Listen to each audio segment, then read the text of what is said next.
Selamat datang di channel Pemuja Malam. Jangan lupa like, share, and subscribe ya. Terima kasih. Chapter 8.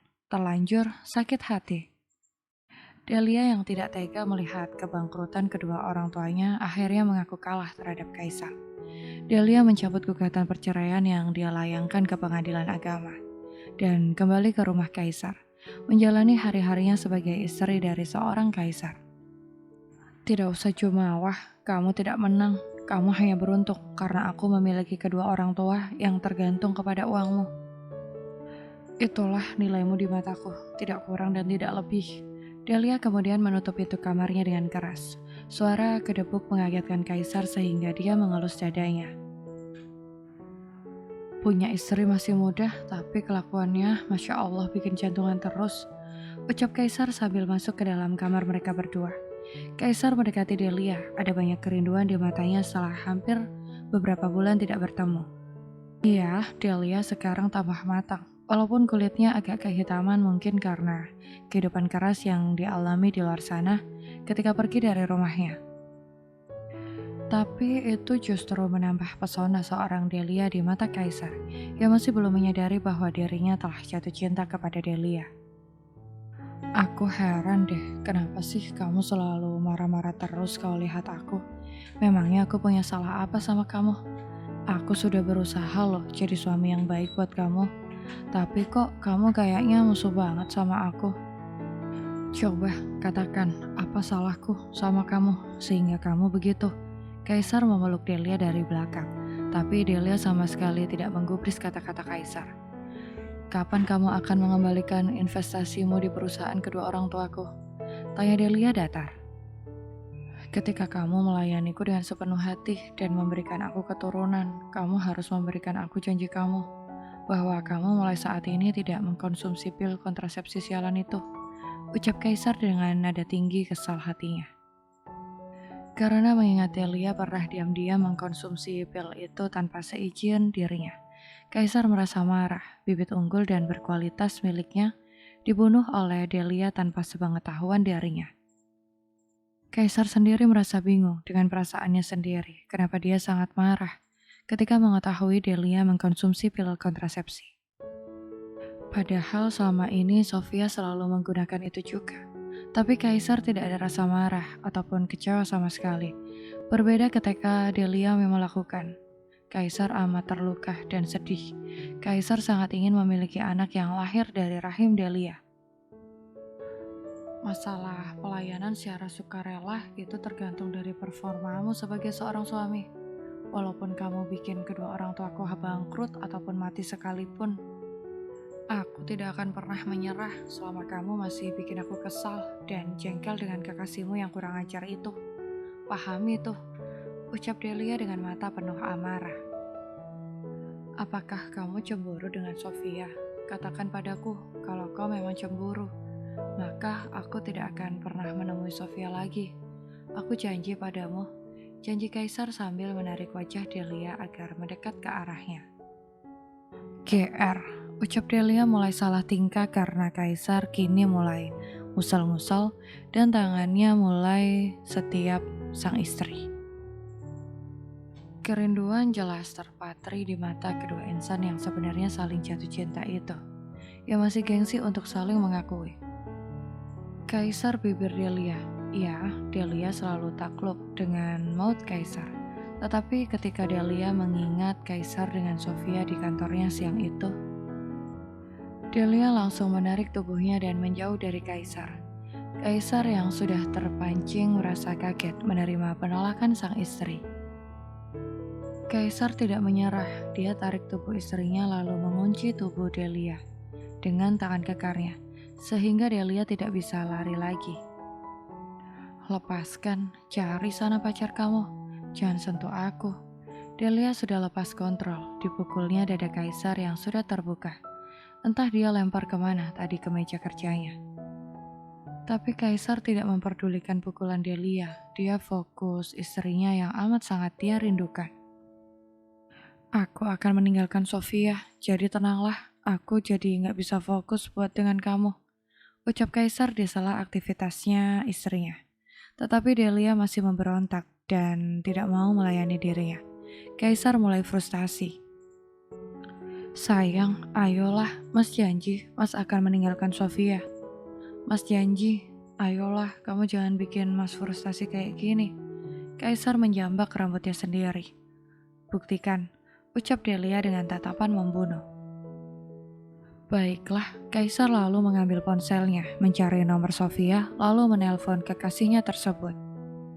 Halo sayang, akhirnya kamu menghubungi aku. Aku rindu sama kamu sayang. Kapan kita ke hotel lagi? Sofia terus nyerocos gak jelas. Delia sudah merah matanya. Mendengar ucapan Sofia yang membahas hotel segala. Dasar brengsek. Delia langsung menghajar Kaisar. Kaisar yang panik langsung menarik tubuh Delia. Dan Delia di bawah kuasanya.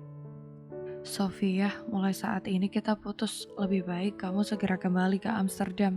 Jangan pernah kembali ke Indonesia demi aku. Aku tidak mau bertemu dengan kamu lagi. Tanpa menunggu jawaban Sofia, Kaisar langsung menutup panggilannya dan memblokir nomor Sofia di hadapan Delia. Tapi hati Delia yang terlanjur sakit tidak peduli dengan yang dilakukan oleh Kaisar saat ini. Drama, cibir Delia sambil menolehkan wajahnya ke samping. Kaisar yang gemes dengan kelakuan istri kecilnya tanpa aba-aba langsung bibir istrinya dan menyelesaikan yang tertunda begitu lama. Setelah selesai, Kaisar menghadiahkan ciuman mesra di kening Delia. Ya, Delia takluk dengan pesona seorang kaisar yang gagah dan perkasa. Mulai hari itu Delia tidak pernah mengkonsumsi pil kontrasepsi lagi. Aktivitas sehari-hari mereka juga sudah normal, seperti suami istri kebanyakan. Olahraga selalu rutin mereka lakukan setiap malam. Ya, Kaisar sekarang sudah tidak malu-malu lagi, mengekspresikan cinta dan sayangnya kepada Delia. Pengalaman ditinggalkan selama beberapa bulan lalu mengajarkan Kaisar betapa pentingnya Delia dalam hidupnya. Kaisar sudah lama tidak bertemu dengan Sofia, sehingga membuat Sofia kelimpungan dan selalu mencari celah untuk bisa menemui Kaisar. Tapi Kaisar selalu berhasil menghindar dari Sofia. Pagi itu Delia tampak pucat sekali wajahnya. Kaisar yang sudah bersiap untuk berangkat kerja jadi terheran-heran. Sayang, wajah kamu kok pucat banget sih? Kamu sudah sarapan belum? Tanya Kaisar lalu membimbing istrinya ke kasur. Tapi belum apa-apa, Delia sudah lari lagi ke kamar mandi. Kaisar yang merasa kasihan dengan istrinya lalu pergi keluar, mencari si bibi pelayan di rumahnya. Bih, buatkan teh hangat untuk Nyonya. Jangan lupa, sarapan Nyonya dibawa saja ke kamar. Dari tadi Nyonya muntah-muntah terus, wajahnya juga pucat. Saya khawatir dengan keadaan Nyonya, ucap Kaisar. Jangan-jangan Nyonya sedang hamil, Tuan, ucap si bibi sangat bahagia. Ya, kehamilan Delia sudah ditunggu banyak orang di dalam kediaman Kaisar. Apa betul, Bi? Kaisar matanya berbinar, lalu segera masuk ke kamarnya, mencium kening istrinya dengan penuh cinta dan kebahagiaan. Kamu kenapa sih? Sana jauh-jauh. Mencium wangi kamu bikin aku jadi mual. Delia mengusir Kaisar untuk tidak mendekati dirinya. Tapi Kaisar tidak marah sama sekali. Kaisar malah bersujud syukur di lantai sampai membuat Delia keheranan. Kamu kenapa mas? Kayak orang gila. Istrinya sakit, kamu malah bersujud syukur kayak gitu. Jangan-jangan nanti kalau aku mati, kamu langsung pesta 7 hari 7 malam ya? Sarkas Delia karena kesal dan marah. Kaisar malah tertawa mendengar ucapan istrinya. Setelah melakukan pemeriksaan ke rumah sakit, Delia dinyatakan positif hamil. Kaisar merasa sangat bahagia, karena akhirnya hal yang ditunggu-tunggu itu pun datang.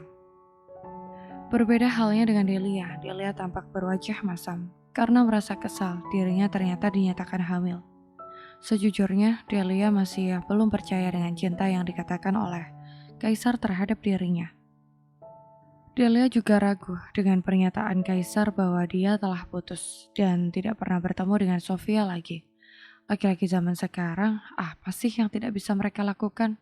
Ketika mereka menginginkan sesuatu, kebohongan, kepalsuan, semuanya bisa mereka lakukan.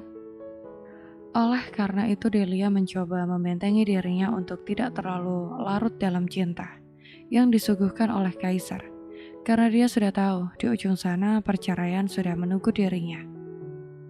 Ketika dirinya telah melahirkan seorang anak putra sebagai pewaris bagi Kaisar, sesuai dengan surat perjanjian yang mereka sudah tanda tangani di awal pernikahan mereka. Sayang, kok kamu cemberut sih? Apa kamu gak merasa bahagia dengan kehamilanmu? Aku sangat senang sekali loh sayang. Akhirnya kita bisa memiliki seorang anak. Terima kasih banyak ya sayang. Aku janji aku akan jaga kamu juga anak kita. Ucap Kaisar dengan mata berbinar, sementara Delia hanya menatap sekilas kepada suaminya tersebut. Gak usah lebay deh, ayo kita pulang, aku udah capek. Delia langsung melangkahkan kakinya menuju parkiran rumah sakit, tanpa memperdulikan panggilan Kaisar di belakangnya. Hati Delia sungguh sangat kesal dan geram, kenapa dia harus melahirkan anak seorang Kaisar, yang sama sekali tidak tahu apa artinya cinta, yang tidak tahu artinya apa itu mengasihi orang lain. Sayang, pelan-pelan loh jalannya, gimana kalau kenapa-kenapa dengan anak kita? Kaisar lalu memapah Delia dengan sangat hati-hati. Tampak bahwa Kaisar sangat memperhatikan Delia. Tapi entah kenapa hati Delia merasa sangat sakit dengan semua perhatian itu. Karena dia tahu bahwa semua perhatian itu adalah kepalsuan. Gak usah lebay, aku bilang biasa aja kali. Semua orang di dunia ini juga punya anak. Tapi mereka gak berlebihan seperti kamu.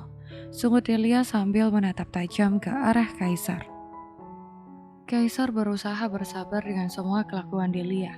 Kaisar sadar dan tahu bahwa dirinya lah yang telah menorehkan luka ke dalam hati istrinya. Baiklah sayang, maaf ya. Udah, ayo kita pulang, ucap Kaisar lalu membukakan pintu untuk Delia. Biasa aja, mukamu gak usah mupeng gitu, enak tau gak liatnya, ucap Delia. Ya, Delia memang memperlihatkan kejutekan dan kemarahan di hadapan Kaisar. Tapi dalam hatinya dia merasa sangat sedih, kesal, dan kecewa. Kenapa semua yang diperlihatkan oleh Kaisar itu hanya sebuah kepalsuan? Seandainya saja itu adalah murni bahwa Kaisar memang mencintainya, dia pasti akan menjadi seorang wanita yang paling berbahagia di dunia. Ya Allah, kuatkanlah diriku, kuatkanlah iman dan takwaku, agar aku mampu menghadapi ujian rumah tangga ini. Agar aku mampu membuat suamiku memang benar-benar mencintaiku dan memang benar-benar mencintai anak yang kini ada dalam rahimku. Kuatkanlah hamba ya Allah, jangan sampai hamba goyah, jangan sampai hamba lemah. Doa Delia dalam hati, tanpa Delia sadari setitik air mata meluncur dari kelopak matanya. Sayang, kenapa kau menangis? Apakah ada yang menyakiti hatimu? Tanya Kaisar sambil mengelus lembut pipi Delia.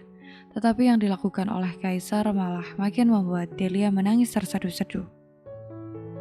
Hati Delia semakin teriris karena mengingat bahwa sebentar lagi dirinya akan bercerai dengan Kaisar ketika anak dalam rahimnya sudah terlahir ke dunia. Bisa ditekan dikit gak gas mobilnya? Mending aku jalan kaki deh daripada naik mobil kayak gini. Kamu lagi ngelawak atau lagi apa sih? Gak lucu banget tahu gak sih? Ucap Delia ketus dengan air mata yang terus berlinang di pipinya. Kita harus hati-hati sayang, gimana kalau ada apa-apa dengan bayi kita? Bayi kita harus kita jaga baik-baik sayang. Gak boleh kegoncang-goncang, ucap Kaisar. Bayi lo, bukan bayi gue, ucap Delia. Ini bayi kita sayang, hasil cinta kita, hasil kerja keras kita tiap malam. Kita harus mensyukurinya sayang. Kamu gak boleh begitu. Kasihan bayi kita kalau kamu mengatakan seperti itu. Harus hati-hati mulai sekarang ya. Dijaga bicara kamu, jangan sampai anak kita dengar. Setelah itu tidak ada lagi pembicaraan di antara mereka. Sampai mereka sampai ke rumah. Tiba-tiba saja Kaisar merasa kepalanya pusing ketika mencium aroma bawang putih. Kaisar melihat ke arah dapur. Dilihatnya si Bibi sedang memasak untuk makan siang mereka. Bibi masak apa sih? Kok kepala saya pusing dan mual rasanya? Tanya Kaisar. Buru-buru dia pergi ke wastafel yang ada di dekat dapur. Kaisar memuntahkan semua sarapannya tadi pagi. Muka Kaisar sampai pucat dan hampir pingsan. Delia yang melihat keadaan Kaisar menjadi ikut panik. Delia memanggil beberapa orang tukang kebun untuk mengangkat tubuh suaminya ke lantai 2, di mana kamar mereka berada. Apa kita panggil dokter, Nyonya? Kasihan Tuan, kayaknya Tuan lagi sakit. Apa jangan-jangan masuk angin ya? Tanya si Bibi sambil memijit tangan Kaisar. Iya, Bi, tolong panggilkan saja dokter. Udah, Bibi keluar sana, saya mau istirahat, saya capek. Delia mengusir semua orang di dalam kamar tersebut. Sejujurnya Delia merasa cemburu ketika si Bibi memegang tangan suaminya tadi.